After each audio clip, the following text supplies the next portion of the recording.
핸드폰이 너무 우리에게 밀접하기 때문에 이 예배 시간에 관리를 해야 된다는 것을 알면서도 일부러 그러진 않는데 알면서도 자꾸 깜빡하고 이렇게 그냥 가지고 올라와서 이렇게 여러모로 어려움을 많이 당하죠. 제가 중고등부나 어린 학생들 처음 만나게 돼서 설교를 하게 되면 그런 얘기를 해요. 이 이야기 한번 들으면 중고등부 학생들도 설교 시간에 핸드폰을 잘 관리를 잘 합니다. 어떻게 제가 이야기를 해주냐면 예수님이 말씀하신 열처녀의 비유가 있잖아요. 다시죠. 열처녀. 다섯 처녀는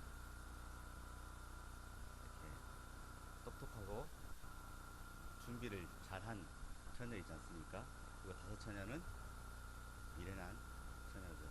그래서 이 똑똑하고 하나님을 열심히 섬기는 준비 잘하는 다섯 처녀는 하나님 앞에 나올 때 핸드폰을 끄고 나옵니다. 그리고 미련한 다섯 처녀는 그냥 아무 생각 없이 그냥 나왔다가 전화 받으러 갔다가 예배 제대로 못 드리고 하나님을 못 만나는 것이죠. 이렇게 말씀드리면 아마 죽어도 못 잊으실 것입니다. 항상 하나님 앞에 나올 때 준비하는 마음으로 나오셔서 하나님 앞에 온전한 은혜를 받으시기를 주님으로 축복합니다. 기도하시겠습니다. 사랑의 하나님 아버지 감사합니다. 저희 가운데 하나님의 말씀을 나눌 수 있는 은혜를 허락하여 주셔서 감사합니다. 주의 은혜가 서로 교통하는 귀한 시간이 될 수 있도록 하나님 은혜 베풀어 주시옵소서. 예수 그리스도 이름으로 기도합니다. 계속해서 고린도후서를 통한 바울의 고린도 교회를 향한 가르침을 살펴보고 있습니다. 오늘 특별히 이제 바울이 여러 가지 고린도의 약속을 지키지 못했던 것들에 대해서 설명했던 부분을 1장 후반절에서 예전에 살펴보았고요. 이제는 계속해서 이제 자기가 고린도에 가지 못했던 것을 더 자세히 설명하고 또 자기를 반대했던 사람들에 대해서 이렇게 권유하는 것을 오늘 본문 말씀에서 계속 이어가고 있습니다. 계속해서 오늘 본문 말씀 살피면서 바울이 우리에게 가르치고자 하는 여러 가지 교회에 관한 것들을 우리가 나누고자 합니다. 이제 대부분 아시겠지만 저한테는 이렇게 자녀가 둘 있습니다. 첫째 아이는 남자 아이이고 둘째 아이는 여자 아이.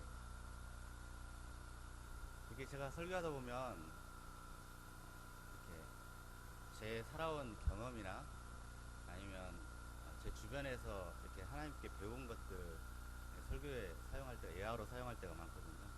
그것은 될 수 있으면 말씀을 좀 쉽게 전달하고자 그렇게 사용하고 있습니다. 근데 이렇게 들어보시면 아시겠지만 대부분 어떤 제가 실패했던 경험이나 어려움 가운데서 하나님 앞에 고민했던 내용들이 대부분이에요. 그 이유는 무엇이냐면 이렇게 어렸을 때부터 이제 설교하면서 아버지로부터 이렇게 설교에 대해서 배우면서 딱 세 가지를 들었거든요. 첫 번째는 원고를 써라. 두 번째는 짧게 해라. 세 번째는 강단에서 자랑하지 말아라. 그래서 이게 제 성공했던 이야기는 잘 하지 않고 이렇게 어려운 것들, 실패했던 것을 통해서 주님 앞에 배웠던 것들을 이제 나누는 경우가 많습니다. 근데 설교를 들으시고 애화만 기억하셔서 저를 좀 불쌍히만 보시는 분들이 계시는데 그러지 않으셔도 됩니다. 제가 설교했던 이야기들은 대부분 다 제가 잘 지나왔던 경험들이고 잘 이겨냈던 경험들이기 때문에 나눴던 거기 때문에 염려 안 하셔도 됩니다. 제 첫째 아들 이름은 외자로 휼이에요. 뜻이 좀 궁금하시죠? 예, 한자로 국률이 여길 휼, 불쌍히 여길 휼자거든요. 근데 이제 이름을 지을 때 이 불쌍히 여길 휼자를 찾아보고 그 한자를 봤더니 이게 마음심편에 피혈자가 있더라고요. 이렇게 사람을 불쌍히 여기려면 그 마음에 어떤 피 흘리는 마음이 있어야 된다라고 중국 사람들이 생각했나 봐요. 근데 그것을 봤을 때 정말 예수님께서 우리를 불쌍히 여기시는 그 마음에 피 흘리시는 마음이 그 한자를 통해서 느껴져서 내 아들이 이 세상을 향하여서 또 다른 이웃을 향하여서 정말 예수 그리스도의 그 피 흘리는 마음이 우리 아들에게 있었으면 좋겠다. 그 마음으로 평생을 살아갔으면 좋겠다 하는 마음으로 제가 이름을 그렇게 지었습니다. 둘째 아이는 딸인데 이름이 로나예요. 굉장한 뜻이 있을 것 같죠. 아무 뜻도 없습니다. 그냥 이름을 지을 때 제 이름을 뒤집어서 그냥 지었어요. 아론 로나. 이름을 지으면서 얘가 딸인데 그냥 아빠같이 인생 빡빡하게 살지 말고 좀 힘들게 살지 말고 좀 평탄하게 평안하게 좀 형통하게 그냥 아버지 아빠 정반대로 살았으면 좋겠다 싶어서 제 이름을 뒤집어서 로나라고 지어줬습니다. 근데 또 그렇게 지어줬더니 이름이 이뻐서 본인도 어리지만 만족하고 있는 것 같습니다. 근데 얘네들이 지금 5살, 3살이에요. 한 1, 2년 전만 해도 얘네들이 막 뛰어다니지도 않고 말도 안 하고 그냥 누워만 있었거든요. 누워만 있으면 키우기 되게 귀찮죠. 다 먹여줘야 되고 입혀줘야 되고 이것저것 다 수발 들어줘야 되니까. 근데 몸은 힘들어도 그때가 오히려 더 키우기는 좀 편했던 것 같아요. 그냥 배고프다고 울면 밥 갖다 주고 또 잠 온다고 보채면 안아서 흔들어서 재워주고 그리고 찝찝하다고 울면 기저귀 갈아주고. 근데 이제 얘네들이 이제 커가면서 뛰어다니고 말하면서 이제 어느 정도 이제 그 가족 안에서 어른들을 대하는 것, 또 어떤 공동체 안에서 다른 사람들을 대하는 것, 그리고 어떤 사회적인 어떤 약속들을 배워 나가는데 이것들을 가르쳐야 되는 시기가 온 것에 대해서 이제 느낍니다. 그러면 이것들을 가르쳐야 되는데 훈육을 해야 되거든요. 잘못된 행동들이 나왔을 때 그 잘못된 행동들에 대해서 고쳐줘야 되는데 이 훈육이란 게 양육하면서 굉장히 쉽지 않음을 느낍니다. 아이들의 잘못된 행동이 나타났을 때 적시에 훈육하지 않으면 그 잘못된 행동은 습관으로 굳어지면서 이 아이가 굉장히 버릇없는 아이가 되고 말죠. 고집만 세고 자기만 생각하는 아주 자기 중심적인 아이가 되기 십상입니다. 또한 그래서는 안 되겠다 싶어서 아주 엄하게 훈육으로만 아주 이렇게 엄하게 야단치고 가르치면 이 아이들 어떻게 됩니까? 주눅들죠. 움츠러들고 말도 제대로 못하고 눈치 살피는 아주 그런 아이로 자라게 됩니다. 아이는 자신감 없이 목표 없이 그냥 그런 아이로 자라가기 십상입니다. 또 이 모든 것이 부모하고의 관계 아래서 이루어지는데 가족이라는 공동체 안에서 아이라는 인격체하고 관계하는 것이 얼마나 어려운 것인지 날마다 배우고 있습니다. 이런 것들을 볼 때 한 아이를 양육하고 또 바르게 양육하기 위해서 훈육한다는 것이 얼마나 어렵다는 것을 날마다 배우고 있습니다. 부모로서 감정에 치우치지 않고 사랑으로 또한 소극적이지 않고 적극적으로 이 중심을 잡아가면서 아이를 가르친다는 게 너무나 어렵습니다. 그래서 모두 자녀를 양육하신 성도님을 참으로 존경합니다. 또한 이 아이와 저는 아이와 부모로서 서로 영향을 주고 받기 때문에 더욱더 어려운 것 같습니다. 관계 안에서 중심을 잡는다는 것, 그래서 이 중심을 잡고 이 아이를 바르게 키워간다는 것, 이게 너무나 저에게 앞으로 있을 큰 숙제일 것 같습니다. 근데 오늘 본 말씀 살펴보면 교회 안에 성도의 관계도 마찬가지라고 오늘 기록하고 있습니다. 우리가 신앙인으로 잘 성장하기 위해서 이 교회라는 공동체 안에서 우리가 한 몸으로 생활하고 하나님을 예배하고 섬겨가고 있는데, 이 신앙생활이라는 것이 나 혼자만 하는 것이 아니라 성도가 지체로서 한 몸으로 하고 있다고 오늘 성경이 이야기하고 있습니다. 그리고 그 성도 간에는 관계라는 끈으로 이어지면서 성령으로 하나 되어서 우리가 한 몸으로 생활하고 있습니다. 그래서 성도 한 사람의 행동은 교회 안에서 서로에게 영향을 미친다라고 오늘 바울이 이야기하고 있는 것입니다. 우리가 그런 생각하기 쉬워요. 그냥 내 믿음 잘 지키면 되지. 저 사람 뭐 저렇게 살든가 말든가 그냥 나 혼자 신앙생활 잘하면 되지. 이렇게 생각하기 쉬운데 오늘 성경에서는 그게 아니라고 이야기합니다. 각 개인의 잘못이 다른 성도에게 영향을 준다고 오늘 바울이 가르치고 있습니다. 5절에 근심하게 한 자가 있었을지라도 나를 근심하게 한 것이 아니요 어느 정도 너희 모두를 근심하게 한 것이 어느 정도라 함은 내가 너무 지나치게 말하지 아니하려 함이라 라고 바울이 기록하고 있습니다.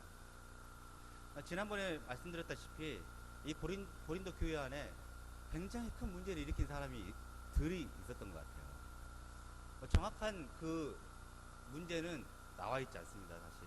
근데 어떤 학자들은 음행을 저질렀다라고 이야기하고, 이 음행을 저지른 사람들이 바울이 고린도를 방문했을 때 바울에 대해서 대적하고 바울을 적대했다라고 이렇게 기록하기도 합니다.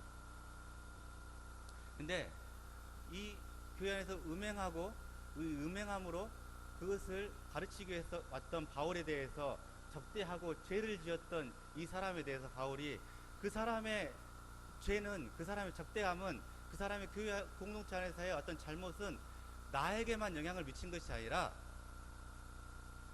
고린도 교회 안에 있는 너희 모두에게 영향을 미친 것이다 라고 바울이 기록하고 있는 것입니다.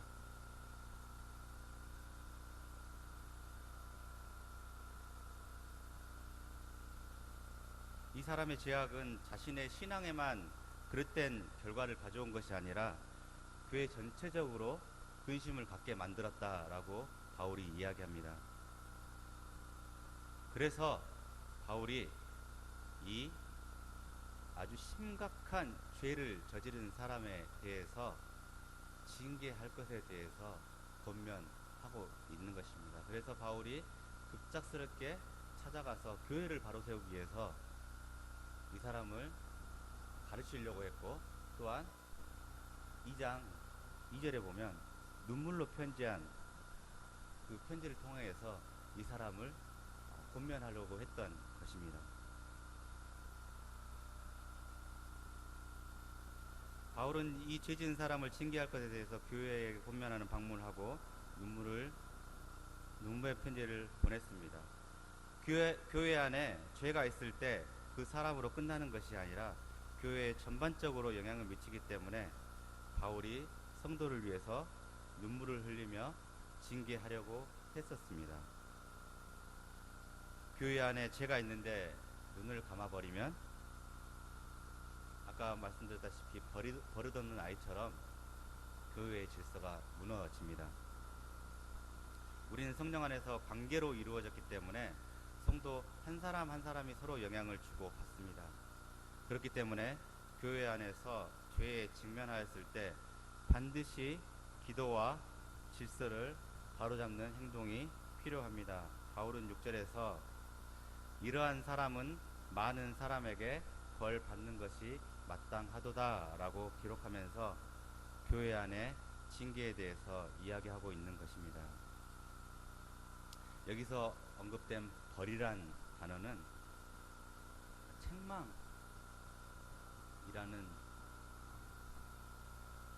뜻이 가장 가까울 것이에요. 교회 안에서 성도의 죄에 대해서 다른 많은 성도가 공식적으로 언급하고 책망했다라고 바울이 기록하고 있습니다. 그리고 이것이 곧 벌이다라고 바울이 기록하고 있는 것이죠. 교회 안에서 다른 성도의 죄에서 직접적인 벌이 아니더라도 공식적으로 언급하고 책망하는 것은 곧 벌입니다. 하지만 이것이 굉장히 쉽지 않음을 우리는 느끼고 있죠. 우리가 다른 사람의 잘못에 대해서 말하는 것이 얼마나 어렵습니까? 그리고 갈수록 개인화되어 가는 이 사회 아래서 교회도 마찬가지고, 그래서 너무나 이 잘못에 대해서, 죄에 대해서 말하는 것이 어렵잖아요. 그렇죠. 이게 동남아에 거주하다 보면 한인교회들이 있어요. 그 큰 도시들에는. 그리고 그 도시들에는 사업을 하기 위해서 이제 온 사람들이 많이 있습니다. 그리고 교회를 나오기 위해서 한인교회에 많이 나와요. 근데 이게 사업을 준비하러 올 때 대부분 같이 오는 게 아니라 일단은 남자분들만 먼저 오는 경우가 많이 있습니다. 이 남집사님들만 먼저 와가지고 이제 사업을 진행하면서, 좀 부러운 이야기인데, 거기서 이렇게 새로운 가족을 만드는 경우가 종종 있습니다. 이렇게 동남아 여자들을 만나서 굉장히 잘못된 것이잖아요. 그리고 다 서로 알아요. 근데 이거 서로 간에 언급 못하는 것을 항상 봤습니다. 저도 마찬가지고, 진리에 기반한 공식적인 언급, 이 징계, 이것은 굉장히 실천하기 어려운 성도 간의 관계입니다. 고린도 교회는 바울의 편에 서서 이 죄를 많은 성도가 공식적으로 언급하고 책망하는 징계를 행했다라고 기록하고 있습니다.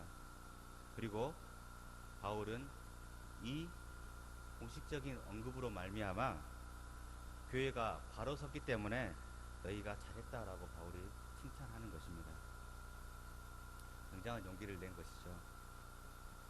우리 성도의 삶과 신앙은 한 개인에서 끝나는 것이 아니라 교회 안에서 서로 영향을 주고받기 때문에 항상 세심하게 살펴가면서 우리가 생활하는 것이 너무나 중요합니다.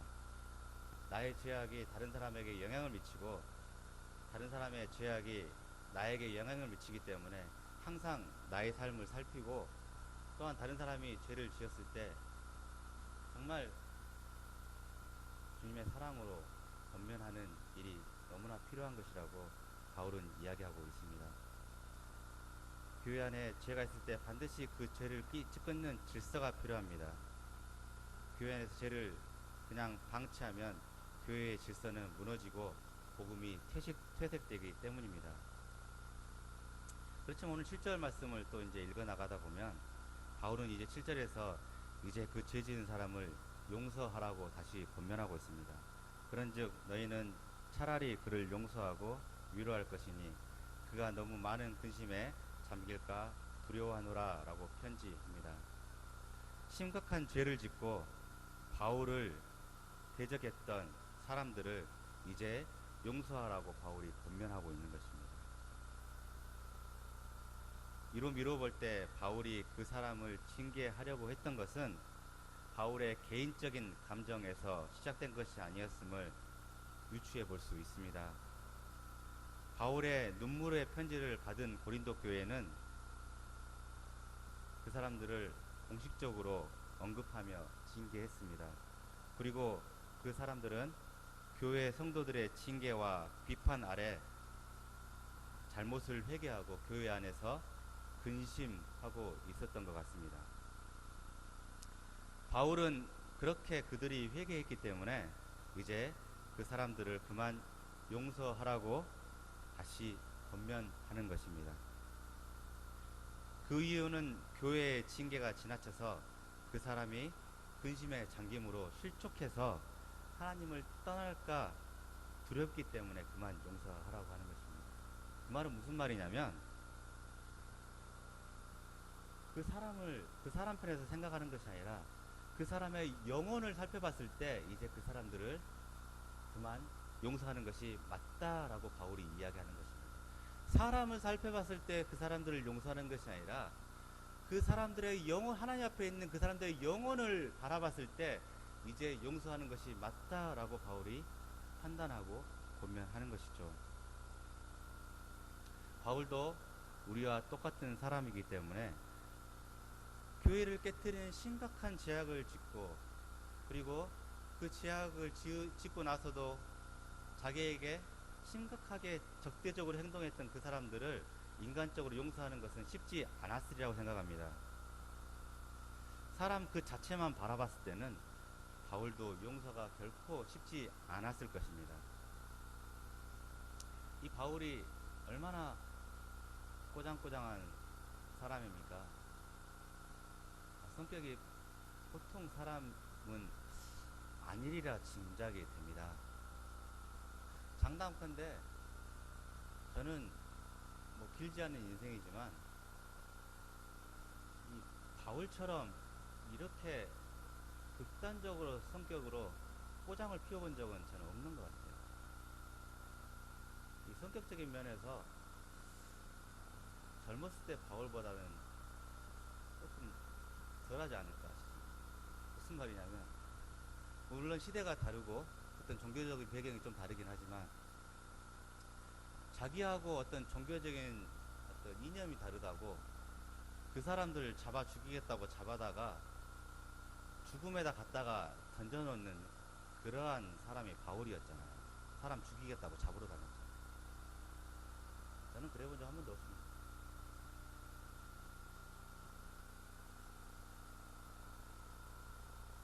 진짜 지랄 맞은 성격 아닙니까? 정말 피도 눈물도. 근데 이런 성질머리가 성경에 기록되어 있던 사람이 눈물로 용서를 이야기하고 있습니다. 또한 바울은 정말 실수를 용납하지 않는 사람이었던 것 같아요. 이제 고린도 교회 사람들이 실수로 제일 크나큰 죄를 짓고 바울을 대적하는 죄악을 지었는데 이 바울이 실수를 용납하는 사람이 아니잖아요. 이 바울이 사도행전에 앞에 보면 안디옥 교회에서 바나바와 함께 안수를 받고 이렇게 복음을 위해서 이방의 복음을 위해서 파송을 받지 않습니까? 맞죠? 네, 안디옥 교회입니다. 누구와 함께요? 바나바와 함께. 그리고 이 바울과 바나바를 도와줬던 사람들이 이 선교를 함께 했던 사람들이 굉장히 많이 있잖아요. 우리가 아는 이름들. 누구입니까? 디모데, 실라 많이 있지 않습니까? 그 사람들 중에서도 그 사람 기억납니까? 마가 요한 혹시 아십니까? 마가복음, 마가다락방 뭐 이런 거 우리 잘 알잖아요. 이 사람이 바나바하고 인척 관계였던 거예요. 그래서 그리고 또 열심히 하나님을 따랐던 사람이었던 것 같아요. 그래서 이 사람이 이제 바울과 바나바가 유대에 왔을 때 다시 한번 또 선교지를 향해 나갈 때 이제 바나바의 추천으로 함께 선교 여행을 따라갑니다. 그리고 이 사람이 복음을 전하는 바울과 바나바의 수종을 들었다라고 이야기합니다. 근데 사도행전 13장에 보면은 어떠한 이유인지 모르겠는데 이 사람이 그냥 가버려요. 그렇습니다. 이 사람이 뭐 큰 다락방이 있을 정도로 집도 좀 크고 또 뭐 바나바가 부자였잖아요. 그래서 좀 부자에서 유복해서 이 어떤 극한적인 어떤 선교 여행을 참지 못하고 돌아갔는지 아니면 다른 이유가 있는지 모르겠는데 마가복음을 쓰러 갔는지 잘 모르겠습니다. 근데 이 사람이 돌아가요. 포기하고. 근데 이제 몇 년이 지난 다음에 다시 하나님께서 이 사람에게 어떤 열정을 줬는지 모르겠지만 사도행전 15장에 보면 다시 이 바울과 바나바의 이 전도여행 팀에 다시 합류하겠다라고 바나바가 데리고 옵니다. 근데 바울이 이 마가 여호완 때문에 바나바하고 싸우잖아요. 예전에 이 사람이 못해 먹겠다고 간 사람 아니냐. 한번 이 간 사람은 우리가 어떻게 다시 받아들일 수 있겠느냐. 한번 이 실수한 사람 나는 용납할 수 없다. 나는 이 사람 같이 안 가겠다 해가지고 평생의 동역자인 바나바하고 갈라설지언정 이 마가 요한을 받아들이지 않았잖아. 굉장히 실수를 용납하지 않는 완벽한 사람 바울 아닙니까? 이 사람이 정말 냉정한 성품도 가지고 있고 실수를 용납하지 않는 완벽한 성격을 가지고 있는 이 사람이 영혼을 바라봄으로써 용서를 이야기하고 있는 것입니다.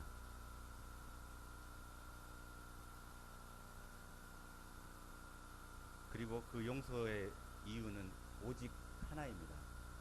바로 징계받는 사람들의 영혼을 걱정하는 바로 그 마음입니다.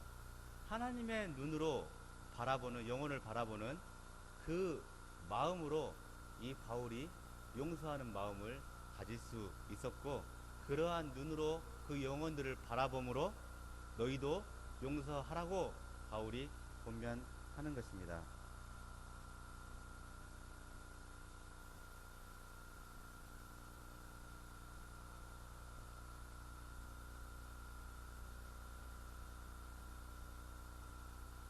십절에 보면 그렇게 기록하고 있죠. 내가 만일 용서한 일이 있으면 용서한 그것은 너희를 위하여 그리스도 앞에서 한 것이라고. 예수님의 눈으로 그 예수님의 앞에서 한 것이라고 바울이 이야기하고 있는 것입니다. 사람의 성품과 오기로는 도저히 용서할 수 없었을 것 같습니다. 그렇지만 하나님이 영혼을 바라보시는 그 눈으로 바라봤을 때 바울의 용서가 가능했습니다. 바울이 징계를 주장한 이유는 무엇입니까? 그것은 교회를 위해서 징계를 주장했었습니다. 그리고 또한 바울이 용서를 권면한 이유 또한 무엇입니까? 그것은 영혼을 위해서 용서를 주장했습니다. 우리 성도들이 교회 안에서 서로와 신앙생활 해가며 관계해 나갈 때 우리가 그 관계하는 그 기준은 바로 이 바울의 기준이 되어야 될 것입니다. 교회를 위해서 질서를 이야기하고 영혼을 위해서 용서를 이야기하는 것이 바로 우리 성도들의 신앙생활의 기준, 관계의 기준입니다. 관계 안에서 우리 인간의 성품으로는 용서를 이야기하고 싶지 않은데 하나님의 눈으로는 할 수 있는 것입니다. 용서야말로 사랑의 가장 큰 표현이라고 바울이 이야기합니다. 바울이 8절에서 말하지 않습니까? 그러므로 너희를 권하느니 사랑을 그들에게 나타내라. 이 용서를 하는 것이 하나님의 사랑을 나타내는 것이라 라고 바울이 이야기하는 것입니다. 죄짓고 회개한 사람을 용서함으로 사랑을 보이라 라고 바울이 권면합니다. 성도의 사랑을 나타내는 것이 여러 가지가 있을 것인데 그 중에 가장 분명하고 눈에 보이는 것은 용서라고 바울이 가르치고 있는 것입니다. 사람이 아닌 영혼을 바라보며 용서를 베푸는 것은 하나님이 우리에게 예수 그리스도를 통하여서 보여주신 사랑의 모델을 따르는 것입니다. 이 사랑의 모델을 굳건히 따라가시는 성도님들이 되시길 주님으로 축복합니다. 우리가 교회 안에서 서로 교제하며 관계하는 바울의 기준을 위해서 잠깐 살펴봤습니다.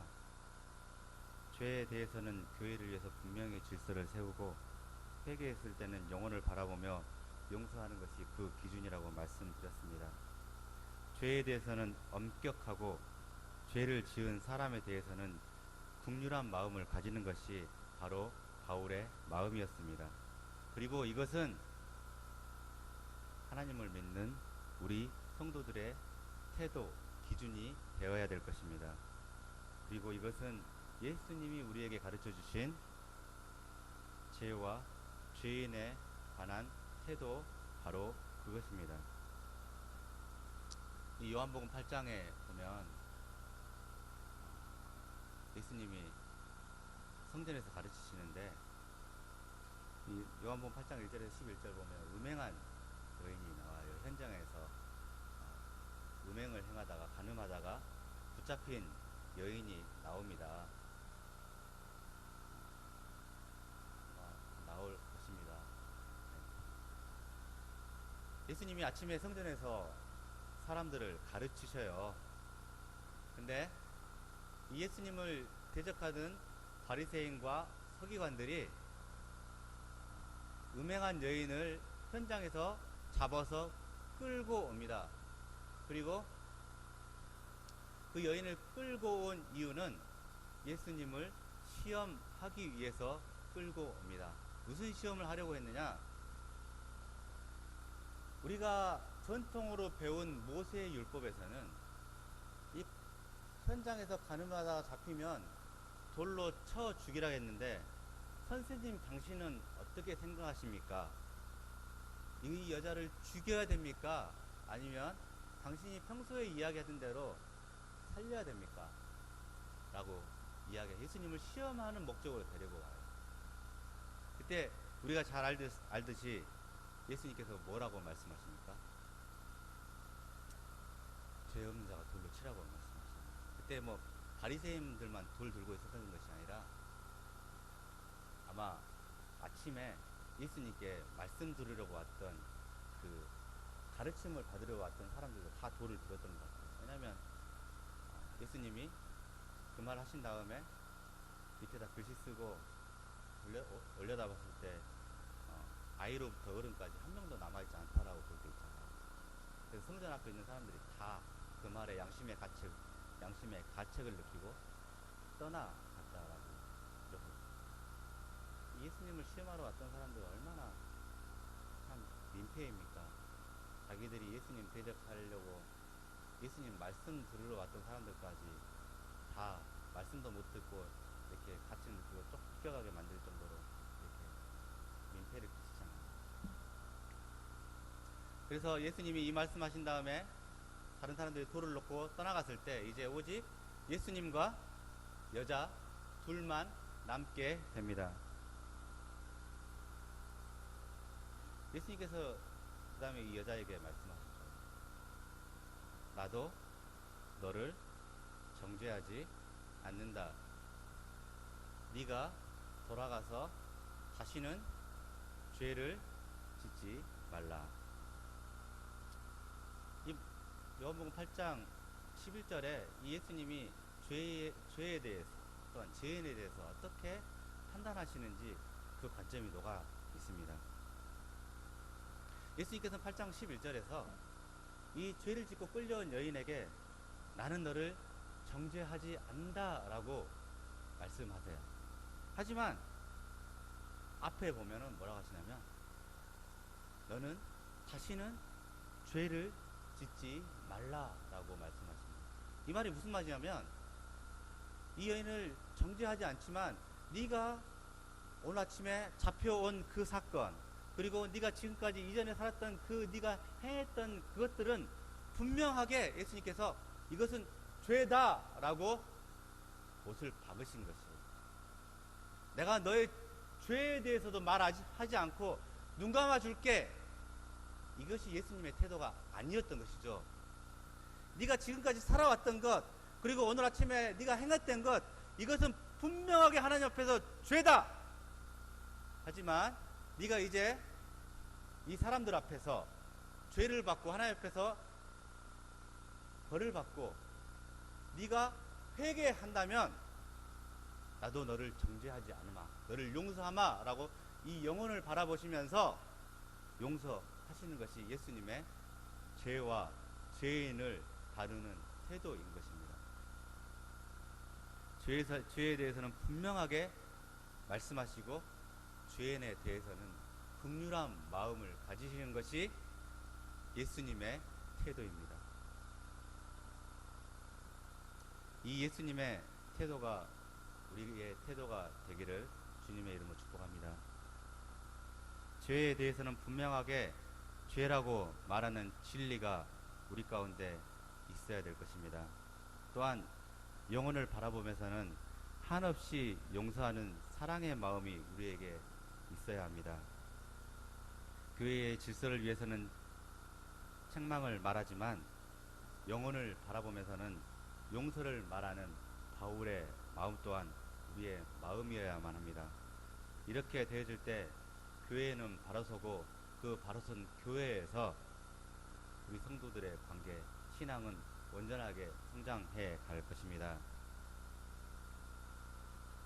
서두에 말씀드렸다시피 개인의 신앙도 균형이 중요하지만 교회 공동체 관계 안에서도 균형이 무엇보다도 중요합니다. 질서와 용서, 죄와 죄인을 대하는 태도, 이 모든 균형이 우리 가운데 적절히 있어야만 합니다. 죄에 대해서 진리의 기준 없이 관대함만 있다면 교회는 죄가 만연해져 갈 것입니다. 교회는 질서 없이 방종해지고 세상과 다름없는 계모임이 되고 마는 것이죠. 또한 사랑 없이 엄격함만 바리새인들처럼, 서기관들처럼 율법만 들고 와서 이 돌만 들고 있는 바리새인들처럼 이 엄격함만 있다면 영혼들은 갈수록 말라가고 교회는 갈수록 굳어져만 갈 것입니다. 그리고 그 교회 안에 있는 영혼들은 모두 실족하게 되는 것이죠. 교회에서는 무엇보다도 이 균형이 중요합니다. 그리고 이 균형을 잃게 해서 교회를 넘어지게 하는 것이 사탄의 최고의 방법이다라고 바울이 이야기합니다. 11절에 이는 우리로 사탄에게 속지 않게 하려 함이라 우리는 그 계책을 알지 못하는 바가 아니로라 라고 바울이 기록하고 있습니다. 교회 안에서 가장 중요한 두 기둥은 진리와 사랑입니다. 그리고 이 진리와 사랑은 우리 성도가 교회 안에서 반드시 지키고 베풀어야 될 우리의 중요한 가치들입니다. 하지만 사랑 없는 진리는 엄격하기만 해서 성도를 실족하게 합니다. 또한 진리가 없는 사랑은 방종하게 해서 교회를 어지럽힙니다. 이 교회의 두 기중에서 한쪽으로 치우치게 만듦으로 교회를 넘어지게 만드는 것이 오늘 사탄의 계략이라고 바울이 가르치고 있는 것입니다. 성도 개인의 신앙, 성도 간의 교회 공동체 모두 중요한 것이 신앙의 균형입니다. 진리와 사랑의 두 기둥을 붙잡고 균형을 잡아야만 사탄의 계략에서 우리 교회 공동체가 안전할 수 있고 우리의 신앙이 굳건해져 갈 수 있습니다. 그리고 그 균형은 위에서 바울이 가르쳐줬고 예수님께서 우리에게 보여주신 모습들에서 우리가 그 태도를 배울 수 있습니다. 우리는 예수님이 보여주신 그리고 바울이 가르쳐준 균형 있는 신앙을 본받아서 온전한 천국의 공동체를 세우고 그 안에서 우리의 신앙도 바르고 온전하게 커가는 믿음의 성도들이 되시길 주님의 이름으로 축복합니다.